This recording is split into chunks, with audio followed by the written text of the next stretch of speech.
Continuamos nosotros, hermanos, entonces con la escuela dominical que estamos llevando. Recordemos, estamos estudiando el capítulo 22 de la Confesión de Fe de Londres de 1689 y llevamos varias semanas ubicados en el párrafo número 7.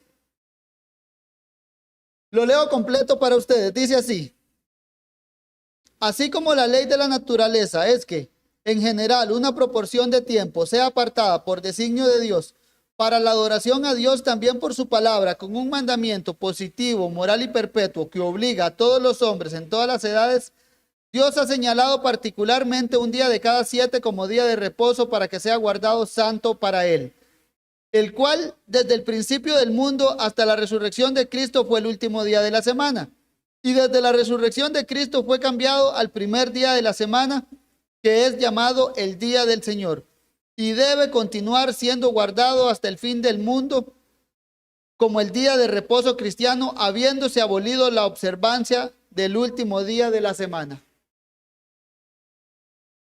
La semana pasada, mis hermanos, estuvimos concluyendo con algunos aspectos.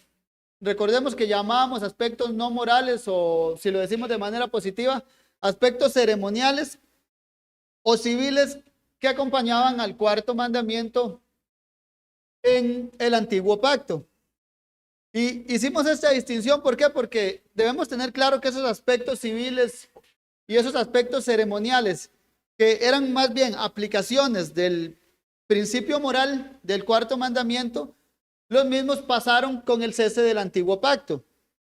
Recordemos, el principio moral del cuarto mandamiento es: 6 días trabajarás y harás toda tu obra, pero se reserva un día, ¿para qué? Para adorar al Señor. El principio moral se resume en lo que dice nuestra confesión: un día de cada 7. Es decir, Dios demanda la séptima parte de nuestro tiempo. Demanda las 24 horas del domingo, de todas las horas de la semana. Entonces Dios nos pide 24 horas, ¿para qué? Para fines santos, particularmente para que lo adoremos a Él. Entonces, los aspectos ceremoniales y civiles han sido abolidos, pero los aspectos morales como tal, un día de cada 7, siguen vigentes para el pueblo del nuevo pacto. Y esta parte en particular hay que recalcarla porque cuando uno entra, como vamos a hacer hoy, a ver lo que es el llamado día del Señor o día de reposo en el nuevo pacto, es de los temas, digo yo, dentro de la Biblia que más tienen detractores. Esto se debe en gran parte a la influencia del dispensacionalismo. ¿Por qué? Porque marca un corte tan grande en el Antiguo y el Nuevo Testamento que sencillamente dicen: la ley moral está designada exclusivamente para el pueblo del Antiguo Pacto, entonces esos 10 mandamientos para el pueblo del Nuevo Pacto ya no están válidos. Y hay otros que tienen una variante inconsistente, la cual es: el Antiguo Pacto tenía 10 mandamientos y el Nuevo Pacto, no lo dicen así formalmente, pero en teoría lo dicen, el Nuevo Pacto tiene 9 mandamientos. ¿Por qué mutilan el cuarto mandamiento? No olvidemos entonces que el Nuevo Testamento sí nos habla de que la validez de la ley moral es vinculante para nosotros. Recordemos, por ejemplo, cuando vimos el texto de Santiago 2:10, que nos dice: cualquiera que guardare toda la ley, pero ofendiere en un punto, se hace culpable de todos.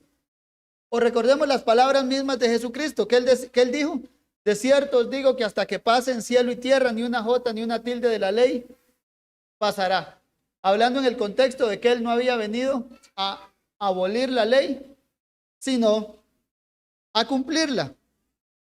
Y esto, mis hermanos, es entonces con el propósito de que tengamos claros que los principios morales, que son ese fundamento del cuarto mandamiento, siguen siendo vinculantes para el nuevo pacto.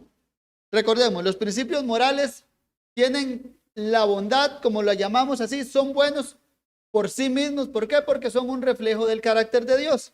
Mientras que esos principios, llamémoslos positivos, ceremoniales o civiles, no tienen una bondad inherente, sino que dependen del mandato de Dios. Es decir, no son buenos por sí mismos, sino que son buenos porque Dios ha estipulado cierta regulación con ellos. Ahora bien, teniendo eso claro, vamos a ver varios aspectos del día de reposo o, como lo dice nuestra confesión, del llamado día del Señor en el nuevo pacto. Número uno, mis hermanos, entonces quiero que hoy tengamos claro la distinción, o llamémoslo así, la escatología inaugurada que se presenta en el Nuevo Testamento. La semana pasada estuvimos concluyendo que una de las cosas muy particulares que tiene el Antiguo Testamento es que es como una flecha que está apuntando a Cristo. Todo, sus historias, sus narrativas, sus sacrificios, los reyes, los profetas, los sacerdotes, todos son como una flecha que están así apuntando ¿a quién? A Cristo. La tierra de Canaán, como vimos que la llamaba Josué, era una tierra en la cual el pueblo iba a obtener su reposo. ¿A qué vamos con eso? Que el reposo que el pueblo de Israel obtuvo en la tierra de Canaán era un reposo, como dijimos, tipológico o escatológico. Es decir, tenía como fin apuntar al reposo que Cristo iba a traer a los creyentes. En el Nuevo Testamento lo que uno ve entonces es que Cristo como tal, por medio de su obra redentora, fue el que trajo ese reposo prometido al pueblo de Dios. Como lo dice el autor de Hebreos, en Cristo hemos entrado en su reposo, en el reposo de Dios. De ese reposo que tenemos por Cristo, veámoslo así, mis hermanos, llamémoslo así, esa bendición escatológica, es una bendición que gozamos las 24 horas del día, los 7 días de la semana. ¿Por qué? Porque estamos en Cristo. Al estar en Cristo, ya somos partícipes de ese reposo celestial. Jesús trajo entonces el reposo prometido para el pueblo de Dios. Ahora, hay que entender que Jesús en sí trajo todas las bendiciones prometidas en el Antiguo Testamento. Jesús trajo para nosotros, por ejemplo, la resurrección de los muertos. Y en él somos vistos como los resucitados. Efesios 3:1 dice, si pues habéis resucitado con Cristo. Pablo ve eso como una realidad presente. Eso es lo que llamamos entonces la escatología realizada o en el aspecto inaugural. Es decir, la resurrección de los muertos, ¿Cristo qué hizo? La inauguró. Es el primero de la resurrección de los muertos. El reposo prometido, ¿qué hizo Cristo? Lo inauguró. Y todos los que estamos en él, entonces participamos de esas bendiciones, participamos de la resurrección de los muertos por estar en Cristo, participamos del reposo prometido por estar en Cristo. En Cristo, veámoslo así, estamos nosotros a la diestra de Dios juntamente con él. En Cristo nosotros morimos también al viejo hombre, o como lo dice Efesios 1:3, toda bendición espiritual en los lugares celestiales en Cristo. Es decir, todos los aspectos pertinentes a nuestra salvación, todas las bendiciones prometidas, son una realidad que gozamos por fe en el Señor Jesucristo. En resumen, en Cristo lo tenemos todo.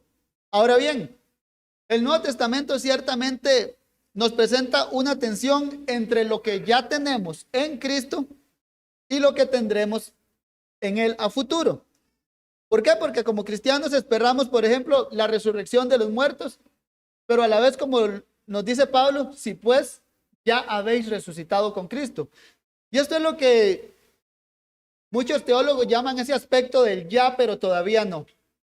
En Cristo ya tenemos bendiciones, pero por otro lado, todavía no tenemos las bendiciones. Ya tenemos la resurrección de los muertos, pero todavía no tenemos la resurrección de los muertos. Ya entramos en el reposo, pero todavía no hemos entrado en el reposo.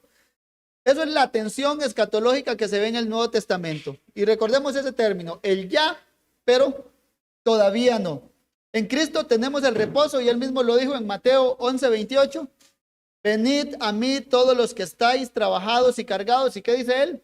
Yo os haré descansar. Pero por otro lado, ¿qué nos dice el autor de Hebreos? Hebreos 4:9. Por tanto, en el tiempo presente, dice él, queda un reposo para el pueblo de Dios. Y él les dice en el versículo 6, por tanto, puesto que falta que algunos entren en él. Todavía, dice el autor, en el tiempo presente, falta que algunos entren en ese reposo que Cristo trajo.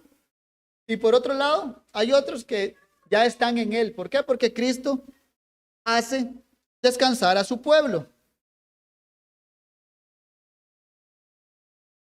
El autor de Hebreos, veámoslo así, nos dice que ya hay un reposo y lo tenemos por la fe, pero por otro lado nos dice, todavía queda por venir un reposo para el pueblo de Dios.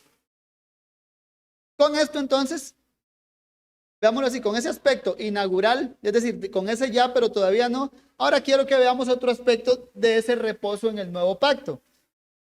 El primer aspecto que debemos tener claro es, ya tenemos el reposo, pero todavía no. Y por otro lado, entonces, ahora quiero que veamos que nos queda para el nuevo pacto de una manera explícita ese patrón de guardar un día de cada 7, o llamémoslo así, bajo el nuevo pacto nos queda lo que ya vamos a llamar ese patrón de reposo práctico. Y nos quedamos ahí mismo en Hebreos. Si gustan, abren sus Biblias, libro de Hebreos, capítulo 4. Vamos a, lo que queda de tiempo, vamos a quedarnos en ese pasaje.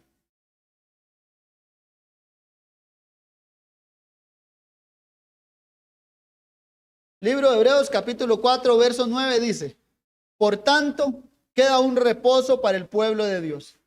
Aquí quiero, mis hermanos, que prestemos especial atención. El autor de Hebreos aquí hace un juego de palabras que es muy interesante. ¿Por qué?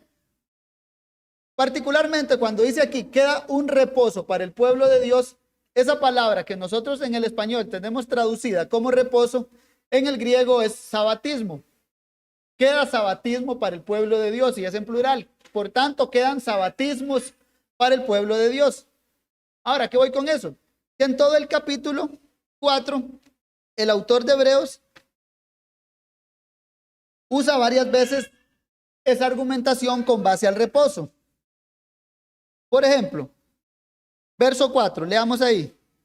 Porque en cierto lugar dijo así del séptimo día, y reposó Dios de todas sus obras en el séptimo día.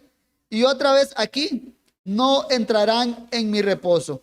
Quedémonos ahí hasta el 5. En el verso 5, cuando dice, no entrarán en mi reposo, el autor de Hebreos usa otra palabra, catapausin.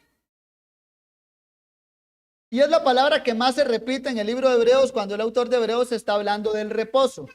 Catapausin. No entrarán en mi reposo, catapausin. El reposo que le ofreció el Señor al pueblo de Israel, catapausin. Pero cuando dice que quedará un reposo para el pueblo de Dios, usa una palabra única en todo el Nuevo Testamento. Y eso es para llamar la atención. Cuando los autores usan ese tipo de palabras únicas, es para recalcar un punto muy puntual, ya que al lector le va a llamar la atención sí o sí. Entonces, el autor de Hebreos está diciendo, por tanto, queda un sabatismo para el pueblo de Dios. Y lo contrasta con el catapausin, con lo que ya le había sido dado al pueblo del antiguo pacto. El autor de Hebreos entonces está diciendo que para los creyentes aún queda la práctica de los sabatismos, la práctica de la observancia, entonces, ¿de qué? De un día de cada 7. Queda el sabatismo para el pueblo de Dios, si lo tradujéramos literalmente. La idea es que queda ese sabatismo. ¿Por qué? Porque como lo dice el versículo 6, puesto que aún falta que algunos entren en él. ¿Y cuál es la argumentación del autor de Hebreos? Si oyereis hoy su voz, entonces no endurezcan su corazón como lo hizo el pueblo del antiguo pacto y que por su incredulidad, por su dureza de corazón no pudo entrar en el reposo. Entonces, la idea es, mientras sea hoy, hay oportunidad de entrar en el reposo, por tanto, queda esa práctica sabática, quedan esos sabatismos para el pueblo de Dios. ¿Hasta cuándo terminarán? Cuando el Señor deje de decir hoy, hasta que el Señor venga. Mientras sigamos vivos en este presente siglo, entonces queda el sabatismo, quedan esos sabatismos para el pueblo de Dios. Queda esa práctica de un día de cada 7. Y ahora bien, ¿cómo la fundamenta el autor de Hebreos? Vayamos ahí mismo, Hebreos, versículo 9, y leamos hasta el 11. Capítulo 4, versículo 9. Dice así, por tanto, queda un reposo para el pueblo de Dios. Porque el que ha entrado en su reposo también ha reposado de sus obras como Dios de las suyas. Procuremos pues entrar en aquel reposo para que ninguno caiga en semejante ejemplo de desobediencia.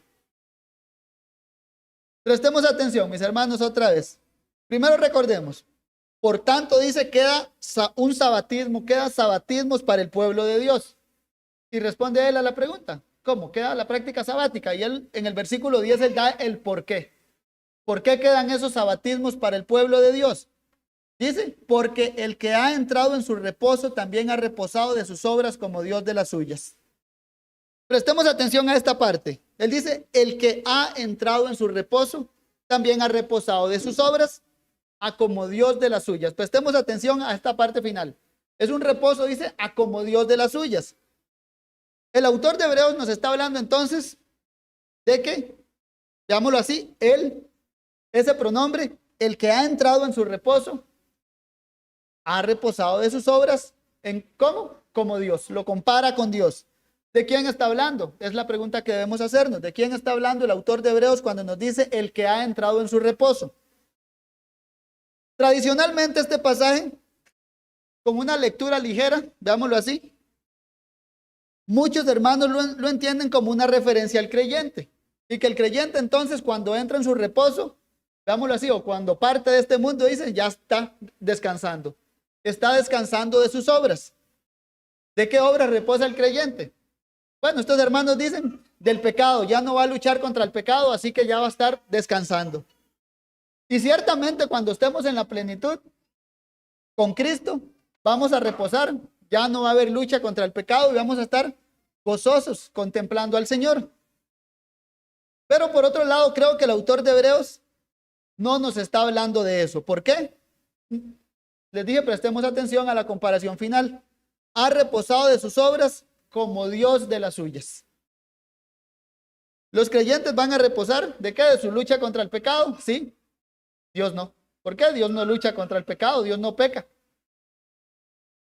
Pero dice, como Dios reposó de sus obras. El reposo de Dios. El que ha entrado en su reposo lo hizo para reposar como Dios reposó de sus obras. Dios hizo la obra creadora y reposó. Eso es lo que vemos en el Antiguo Testamento.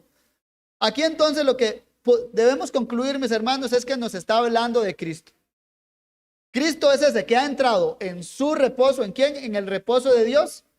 Y por ende ha reposado de sus obras. ¿De qué obra? De su obra redentora, a como Dios reposó de las suyas.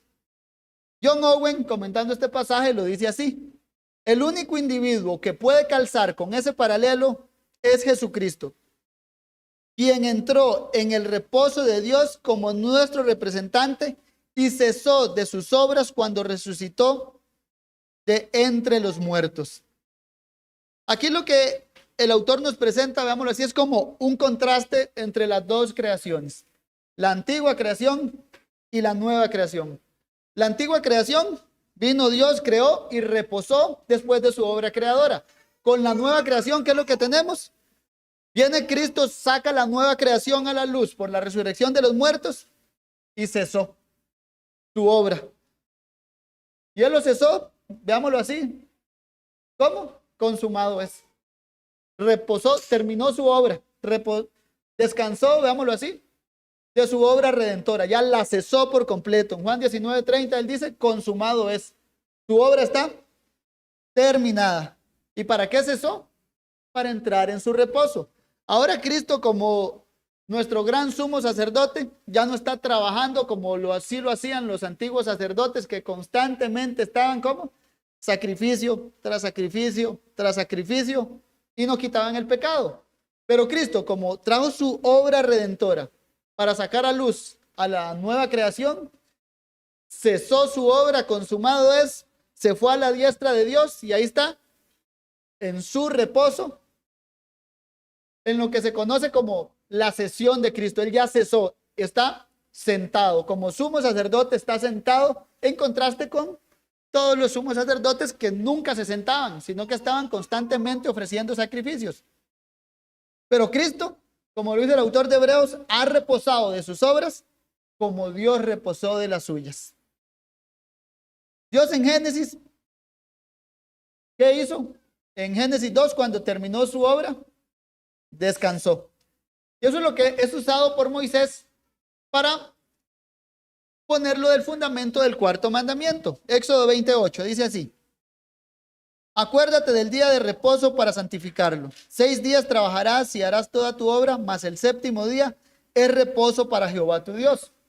Les presenta el mandamiento. Ahora, en el verso 11, les presenta el fundamento.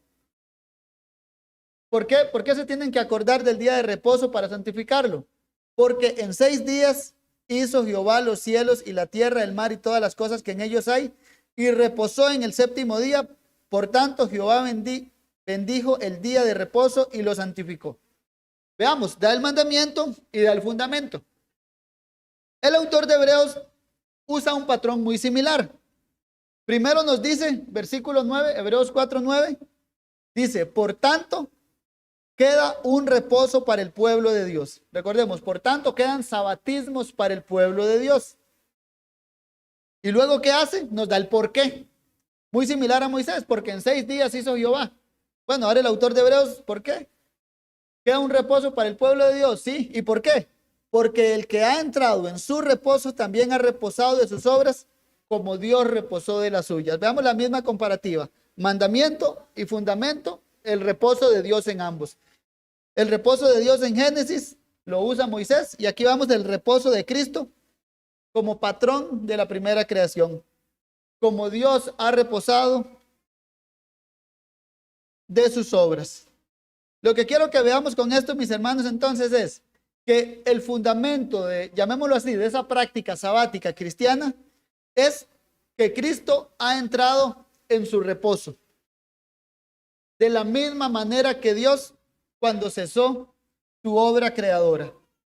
Cristo entonces, por su obra redentora, su muerte sustitutiva por nosotros, su resurrección de entre los muertos y su ascensión a la diestra de Dios, Él entró en ese reposo escatológico, cesó su obra y por tanto, dice el autor de Hebreos, le quedan sabatismos a ustedes. Es decir, los cristianos tienen que seguir practicando ese patrón moral.